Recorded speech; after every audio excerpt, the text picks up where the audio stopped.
All right, we're getting down to it, and I'll discuss that. How we're getting down to teams deciding on who's going to be on their final rosters. Columbus is playing Buffalo tonight. Florida's playing Tampa. Carolina's playing Nashville. Washington's playing St. Louis. Detroit's playing Chicago. San Jose is playing against Calgary, and Vancouver is playing against the Oilers. Satteri's on waivers for Detroit, which is no real surprise here, but he's played well enough in the preseason that I wonder if somebody's going to take a flyer on him. Bouchard is likely to stick around with the Oilers, and Ryan McLeod may as well. So the Oilers may have, with Yamamoto, there's going to be a number of rookies in the Oilers. They're going to look completely different than last year. I really believe that. Now, whether that's going to make them better, that's the question. So we're 8 days out until the season officially starts next Wednesday. And there's some news. The Senators have waived Zack Smith. And how does Matt Duchene feel? He says it's like a kick in the balls. Why? I'm guessing for the Ottawa Senators players that remain from last year, there aren't very many guys around that they're looking at and going, okay, we can still be a playoff team with. And they may be looking at Zack Smith, a guy who had 5 goals and 14 assists last year, as a bounce back candidate. But all the Senators see is a guy who cost you $3.25 million years for another few years and put up 5 goals.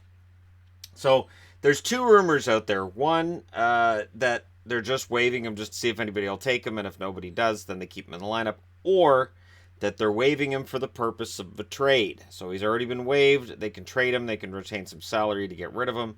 They tried to trade him last season. Word has it that there weren't any takers, and that anybody who might have been willing to take him was like, okay, well, if we're going to take this crappy contract from you, you're going to take this one from us.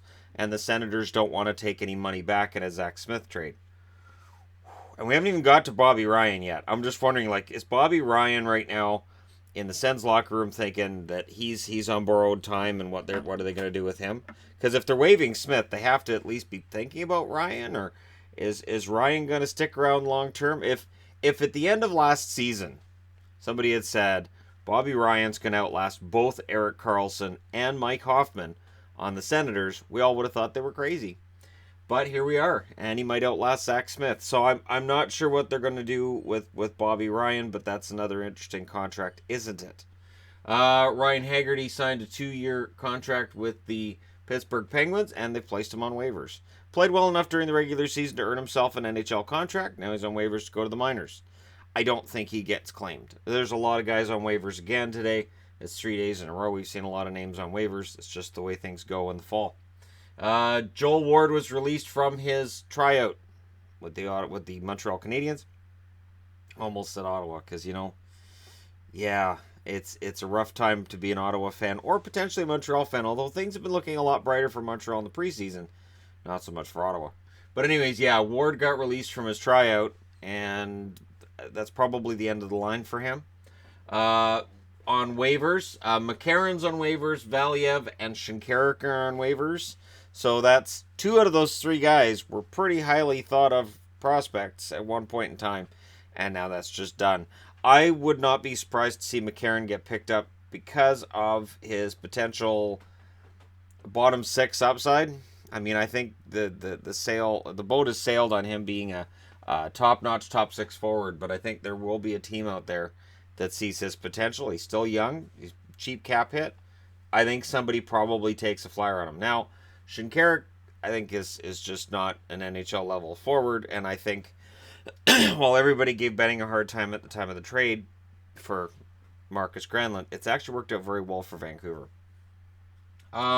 Suzuki was assigned to Owen Sound. What this means is, with Suzuki going down, I think Kotkaniemi has a job. I really don't see that the Montreal Canadiens are not going to keep Kotkaniemi around for the regular season, and we'll find out pretty soon whether that was a good idea or not. Hudson Fasching's on waivers for Arizona. Of course, he had a goal in their game. I believe they're going with their game last night. And also in the news, they asked Matthews about Nylander, and his answer is basically that he's not going to keep bugging him. So he's not talking to Nylander right now either. And for good reason. He's right. You can't keep calling your friend every day. Why haven't you signed yet? What's the problem? What's going on? How's it going? He won't be your friend for very long. So now Matthews at this point is staying out of it. The whole narrative has changed. It has changed so much over the last few weeks when it comes to Nylander. And I'll be very interested to see how this turns out. Because, I've seen people say, I don't know why they don't just do a bridge contract. Because Nylander doesn't want a bridge contract. He was asked back in July, and he said he wants to stay in Toronto for the long term, meaning he wants a long-term deal now.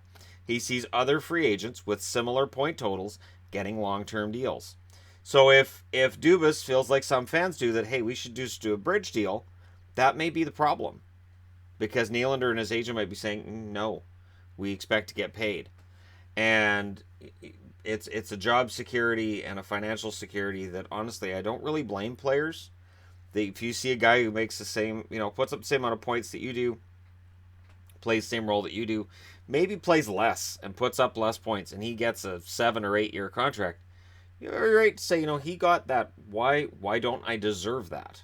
And that's where it gets tricky, is for a GM to make the argument that, yeah, you deserve it, but, or you don't deserve it because.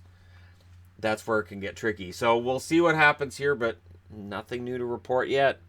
Let me know your thoughts on this and other matters in the comment section below. There's not a whole lot else to report on. I will discuss Seattle, though, in another video, but because we're close. That's absolutely happening. It's going to happen. There's no way around it now. But, yeah, Matthews not bugging Nylander is just the latest. And again, totally understandable. But let me know your thoughts. Don't forget to hit like and subscribe if you're browsing your way through. Just tap it upon this video. Thank you guys so much for watching. I'll talk to you again soon.